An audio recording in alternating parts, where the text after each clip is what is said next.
Vote डालने के बाद खास बातचीत में जितेंद्र सिंह ने कहा, मोदी की गारंटी झूठी है, जनता समझ चुकी है, जुमलेबाजी से काम नहीं चलता। 10 साल तक सरकार ने कुछ करके नहीं दिखाया, केवल झूठे वादे किए। भाजपा के बड़े नेता जब भी किसी राज्य में जाते हैं वहां उनके वोट कम होते हैं। उन्होंने कहा कि जनता आम आदमी से भाजपा सरकार को देख लिया है। उनके राज्य में पेट्रोल, डीजल, गैस सिलेंडर सभी के दाम बढ़े, किसानों को खाद बीज महंगा मिला, तो राजस्थान में महिलाओं को पानी के लिए कई किलोमीटर दूर चलना पड़ता है।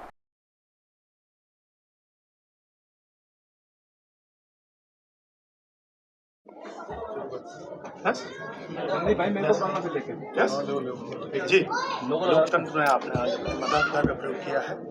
कैसी सरकार और किस तरह के मुद्दों पे आपने आए? इस देश को बचाने के लिए, लोकतंत्र को, हमारे संविधान को, मुझे तो ऐसे लग रहा है कि कहीं ये हमारा आखिरी वोट ना हो इस देश को बचाने के लिए। और बिल्कुल इसमें दो राय नहीं है, और पता नहीं और क्या क्या बदल दें।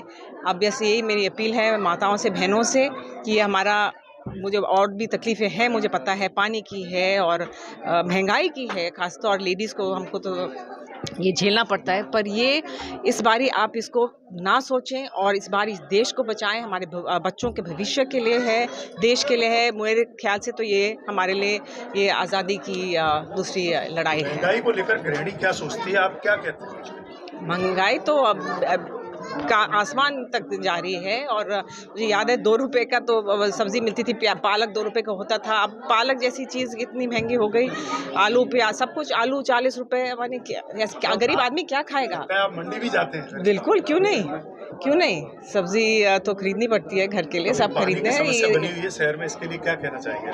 पानी के सब समस्या है। सिर्फ गैस सिलेंडर आप देख लो, पानी देख लो, बिजली देख लो। वहाँ खेत में पेड़ सूख रहे हैं, माने खेती नहीं हो रही है अब, क्योंकि पानी नहीं है। ये तो है समस्या, पर देश ही नहीं बचेगा तो ये सब अपन कैसे अपना कुछ रोजगार नहीं होगा, कुछ नहीं होगा, सब एक जने के हाथ में होगा।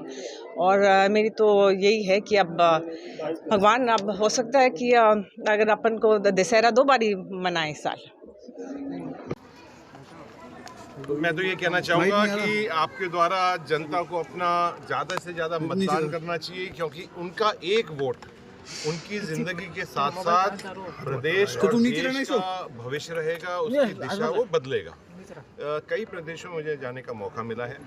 एक आम लहर चल रही है इंडिया गठबंधन की, और इसलिए चल रही है कि जो 10 साल से झूठ बोल बोल कर गारंटी शब्द का एक तरह से दुरुपयोग कर जनता को परेशान हो गई है। कोई भी व्यक्ति हो, किसी भी वर्ग के व्यक्ति को, किसी 36 बिरादरी के लोगों के पास आप जाके उनसे पूछेंगे तो वो दुखी है। उनका घर का बजट नहीं चल रहा है, किसान का उपज की जो कीमत है वो नहीं मिल रही है, खाद की कीमत नहीं मिल रही है, डीजल जब वो डालता है अपने ट्रैक्टर के अंदर या पंप के अंदर, तो जब उसको 90 और 100 रुपये देने पड़ते हैं तो वो एक तरह से कोसता है भारतीय जनता पार्टी को और प्रधानमंत्री जी। एक बहुत अच्छा माहौल पूरे देश के अंदर है, एक तरफा माहौल बन चुका है।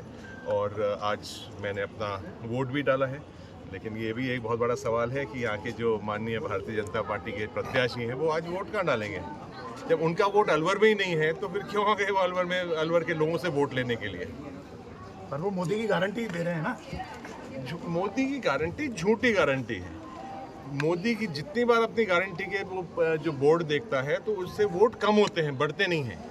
क्योंकि अगर वो कोई उनमें से एक गारंटी भी सच्ची होती तो फिर भी जनता का थोड़ा बहुत विश्वास होता। आपने पूरा सर सिनेरियो देखा है, अब कितनी राजस्थान में कितनी सीटों पे अपन जीत रहे हैं? मेरा मानना है कि हम अभी शून्य पर हैं। सारी 25 सीटें बीजेपी ने जीती हैं। इस बार हम बीजेपी से ज़्यादा सीटें आएंगी।